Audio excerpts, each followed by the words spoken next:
अभी आज की जो वीडियो है उसमें हम मैथ्स का क्लास 10 का गोलक चैप्टर को लेकर के चल रहे हैं।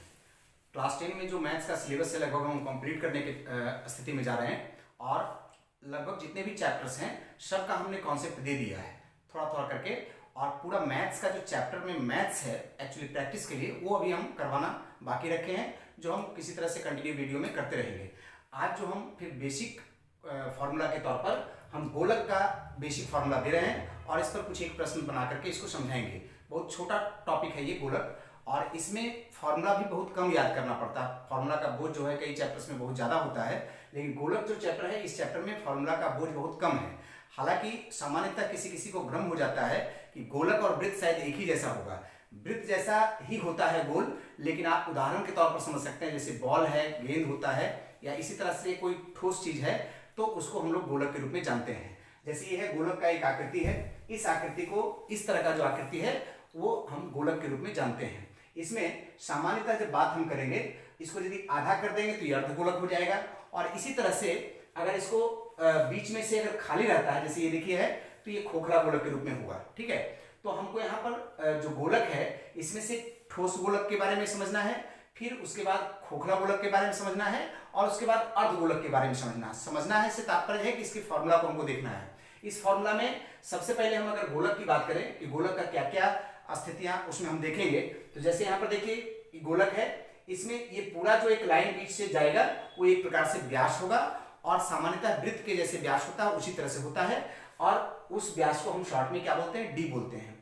और व्यास का जो आधा होगा उसको अर्धव्यास कहेंगे। इसको सामान्यतः हम लोग आर के रूप में जानते हैं। ठीक है, अर्धव्यास जो होता है व्यास का आधा होता है, मतलब r बराबर d/2। इसका क्या क्या फॉर्मूला हमको देखना होता है जब गोलक का बात करेंगे, ठोस गोलक का। ये हम सबसे पहले ठोस गोलक का बात कर रहे हैं। इस ठोस गोलक में क्या क्या फॉर्मूला देखेंगे हम, तो एक पहला फॉर्मूला जो हम देखेंगे वो होता है आयतन का। ठीक है, दूसरा फॉर्मूला जो होता है इसमें वक्रतल और संपूर्ण तल दोनों एक ही होता है, माने बाहर बाहर वाला तल को हम लोग वक्रतल कहते हैं। तो इसमें दोनों ही सूत्र एक ही होता है, वक्रतल बोलेंगे या संपूर्ण तल बोलेंगे एक ही होगा। तो इसका मतलब संपूर्ण तल का फॉर्मूला निकालें या वक्रतल का फॉर्मूला निकालें, दोनों एक ही फॉर्मूला होगा। तो हमको मूल रूप से अगर देखें तो दो ही फॉर्मूला यहाँ पर देखना है, एक तो आयतन का फॉर्मूला और दूसरा क्या, संपूर्ण तल का फॉर्मूला। और इसका फॉर्मूला बहुत सिंपल और इजी है। देखिए यहाँ पर लिखा हुआ है कि 4/3 पाई r क्यूब, माने अर्धव्यास का क्यूब। ठीक है, और इस प्रकार से इसका जब संपूर्ण तल का क्षेत्रफल का बात करेंगे तो 4 पाई r स्क्वायर इसका फॉर्मूला हो जाता है। ठीक है, इस तरह से ये दो फॉर्मूला हमको याद रखना है इसमें। उसके बाद अगर कोई गोलक खोखला है तो खोखला में हमको क्या याद करना पड़ता है, उसके खोखले गोलक का आयतन हमको याद करने पड़ते हैं। ठीक है, आयतन का फॉर्मूला। और ये आयतन का फॉर्मूला जो देखिए, ये सामान्यतः जो ठोस गोलक का आयतन का फॉर्मूला होता है उसमें क्या होता है, 4/3 पाई r क्यूब, अर्धव्यास का क्यूब। अब इसमें क्या है, अर्धव्यास जब खोखला रहेगा ना तो दो रहेगा, एक बाहर केंद्र से लेकर के बाहर तक की स्थितियों के लिए एक अर्धव्यास, और एक ये भीतरी अर्धव्यास। तो बाहरी अर्धव्यास और भीतरी अर्धव्यास, दो अर्धव्यास रहेगा।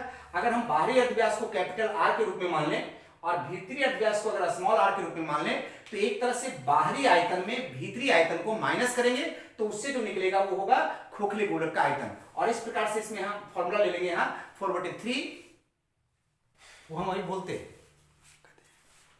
अब यहां देखो, तो इस तरह से ये जो आयतन हम निकालेंगे खोखले गोलक का आयतन, तो इसमें बाहरी अर्धव्यास जो है और भीतरी अर्धव्यास को अलग अलग लेते हुए हम दो आयतन निकालेंगे, बाहरी आयतन और भीतरी आयतन। और उसको जब माइनस करेंगे तो फाइनली माइनस करने पर इस प्रकार से एक फॉर्मूला आएगा, और ये फॉर्मूला जो होगा वो खोखले गोलक के आयतन के लिए होगा। वो आयतन कौन सा है, तो अगर चित्र में देखो तो ये वाला जो जगह है, ये वाला, इस जगह को हम लोग क्या कहेंगे, खोखले गोलक के रूप में हम लोग जानेंगे। ठीक है, इसके बाद अर्धगोलक का बात आता है। तो अर्धगोलक में यहां पर देखिए, अर्धगोलक जैसे सामान्यतः अगर खोखला अर्धगोलक अगर रहेगा अंदर से तो वो कटोरा जैसा आकृति बोल सकते हैं सामान्य व्यवहार में। ठीक है, और अगर भरा हुआ रहता है तो माने जिस तरह से हो, तो यहां पर देखिए कि अर्धगोलक में इसका क्या क्या निकलता है, तो एक आयतन निकलता है इसमें, फिर क्या निकलता है, वक्रतल का क्षेत्रफल निकलता है, और फिर संपूर्ण तल का क्षेत्रफल। तो आयतन में सिंपल है एकदम कि जो गोलक का आयतन जितना होगा, अगर ये ठोस है, ठोस अवस्था में अगर है, तो जितना गोलक का आयतन निकलता है उसका सीधा आधा कर देते हैं। देखिए यहाँ पर गोलक का आयतन हमारे पास कितना है, 4/3 पाई r क्यूब है। 4/3 पाई r क्यूब का अगर आधा करेंगे तो 4 का आधा 2 हो जाएगा। तो इसका आयतन आप यहां पर देख सकते हैं, ये लिखा हुआ 2/3 पाया क्यूब, इसका मतलब उसका आधा आयतन हो गया। इसके अलावा इसमें वक्रतल का क्षेत्रफल निकलता है। वक्रतल का क्षेत्रफल का मतलब हुआ बाहर बाहर का जो ये है ना, इसका क्षेत्रफल। तो बाहर बाहर का क्षेत्रफल के लिए इसमें फॉर्मूला निकलता है 2πr²। और इसमें संपूर्ण तल का जब बात करते हैं तो ये वक्रतल के अलावे ये ऊपर वाला जो भाग है ना, ये ऊपर वाला भाग, इस ऊपर वाला भाग चूंकि वृत्ताकार होता है उसका क्षेत्रफल को हम जोड़ देते हैं और इस प्रकार से संपूर्ण तल का इसमें क्षेत्रफल निकलता है 3πr²। तो आपने देखा इसमें कि हमको एक्चुअली ठोस गोलक, खोखला गोलक और अर्धगोलक के लिए मूल रूप से क्या क्या चीज मिला हमको, तो बहुत कम फॉर्मूला, एक बार रिकैप कर लेते हैं। आयतन, संपूर्ण तल, खोखले गोलक का आयतन और फिर अर्धगोलक का आयतन और वक्रतल और संपूर्ण तल का क्षेत्रफल मिला। तो अब इस पर कुछ एक प्रश्न लेकर के हम देखते हैं कि किस प्रकार से प्रश्न का समाधान करते हैं और सूत्र का किस प्रकार से उपयोग करते हैं। तो अभी हम एक क्वेश्चन ले रहे हैं, इसमें गोलक का एक क्वेश्चन लेकर के आपको समझा रहे हैं। देखिए एकदम बिल्कुल इजी तरीके से समझ में आ जाएगा। देखिए गोलक का यहां पर प्रश्न में है कि गोलक का अर्धव्यास दिया हुआ है 10.5 सेंटीमीटर में है, ठीक है। इसका हमको दो चीज निकालना है, एक तो समग्र तल, किताब के क्वेश्चन में थोड़ा सा चेंज करके हम लिख दिए हैं, उसमें सिर्फ समग्र तल था, तो यहां पर आयतन साथ में हम एक ही फॉर्म माने एक ही क्वेश्चन में हम दोनों का इंप्लीमेंट करके उपयोग कर ले रहे हैं। देखिए कि समग्र तल निकालना है और क्या निकालना है हमको, आयतन निकालना है, दो चीज निकालना है, ठीक है। हम जब इसका सॉल्यूशन करेंगे तो हम पहले देखिए क्या दिया हुआ है।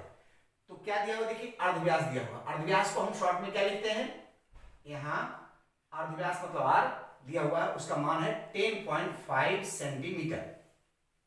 निकालना क्या हमको, समग्र तल का क्षेत्रफल, समग्र तल का क्षेत्रफल निकालना है, ठीक है।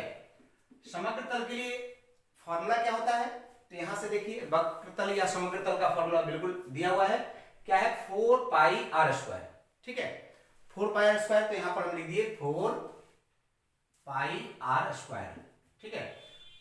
4 का मान तो आप पहले से जानते हैं, 22/7 लेते हैं।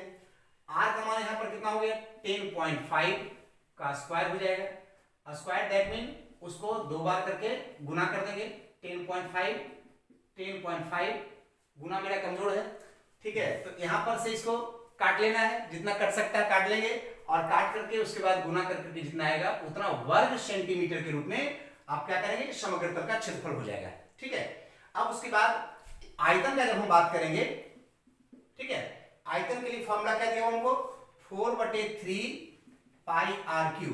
दैट मीन 4/3, पाई का मान वही 22/7 रख लेते हैं। आर का मान जितना है 10.5, तो 10.5 को 3 बार, 3 पावर होने का मतलब क्या हो गया, 3 पावर होने का 3 बार गुना कर देंगे 10.5 और फिर काट करके और गुना करके जितना आएगा वो हमारे पास आंसर हो जाएगा। लेकिन ये घन सेंटीमीटर में आंसर होगा, ठीक है। तो आयतन हो जाएगा घन सेंटीमीटर में और क्षेत्रफल हो जाएगा वर्ग सेंटीमीटर में। इसी प्रकार से अन्य और एक मैथ ले लेते हैं।